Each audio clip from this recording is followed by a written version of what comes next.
Hi friends, मैं हूं समीर मेदिरत्ता और आज एक नए टॉपिक के साथ आपके सामने हाजिर हुआ हूं। और आज का टॉपिक बहुत ही इंटरेस्टिंग है फ्रेंड्स।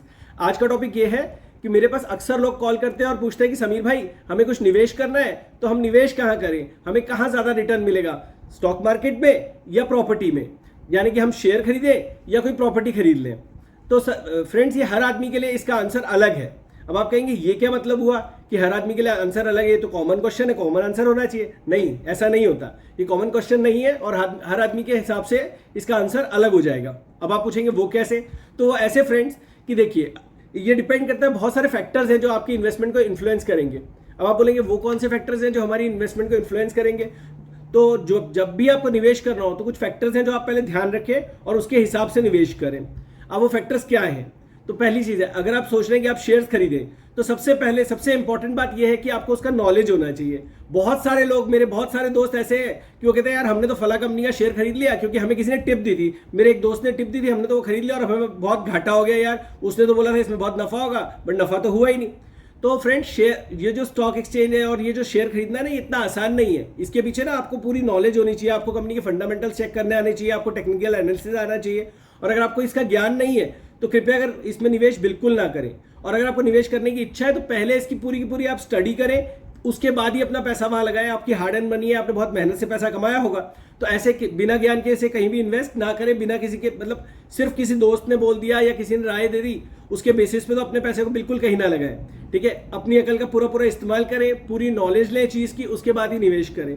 अब बात करते हैं रियल एस्टेट की। अगर आप रियल एस्टेट की बात करते हैं फ्रेंड्स, तो उसमें उतना नॉलेज रिक्वायर्ड नहीं होता है। ठीक है, एक गट फीलिंग होती है, हाँ भाई ये एरिया बस रहा है, ये एरिया में अच्छी फैसिलिटीज आ रही है, लोग उस तरफ जा रहे हैं, तो हमें उस तरफ निवेश करना चाहिए।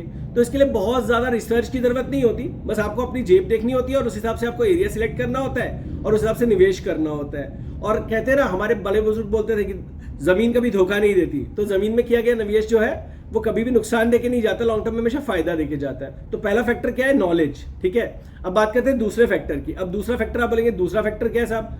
तो दूसरा फैक्टर डिपेंड करता है आपका बजट कितना है।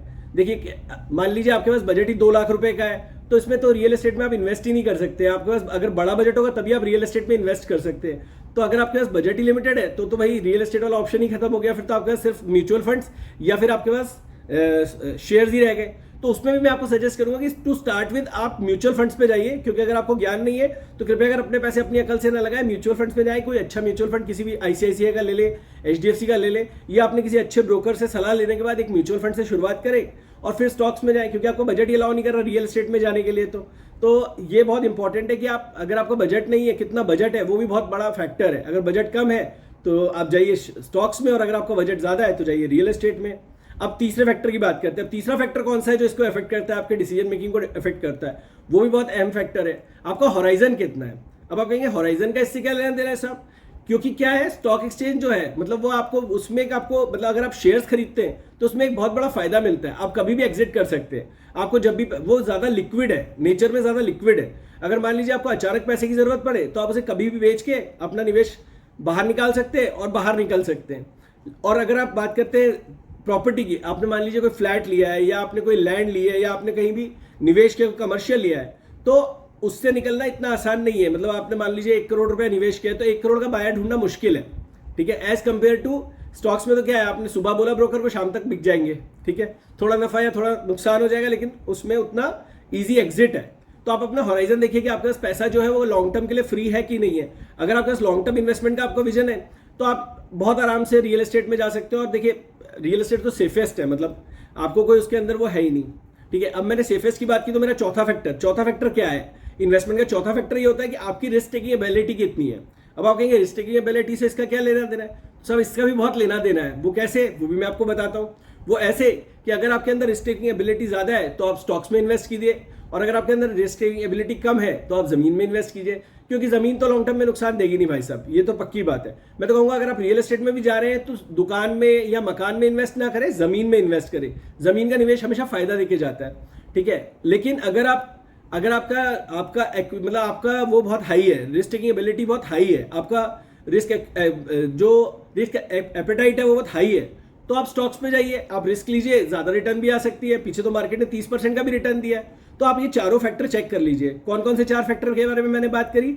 सबसे पहला फैक्टर है आपका नॉलेज, दूसरा है आपका नॉलेज, आपका हॉराइजन, आपका रिस्क टेकिंग एबिलिटी कितना है और आपका बजट कितना है। अगर ये चारों चीजें आप देखेंगे तो इसके हिसाब से आपका निवेश का डिसीजन बहुत आसान हो जाएगा।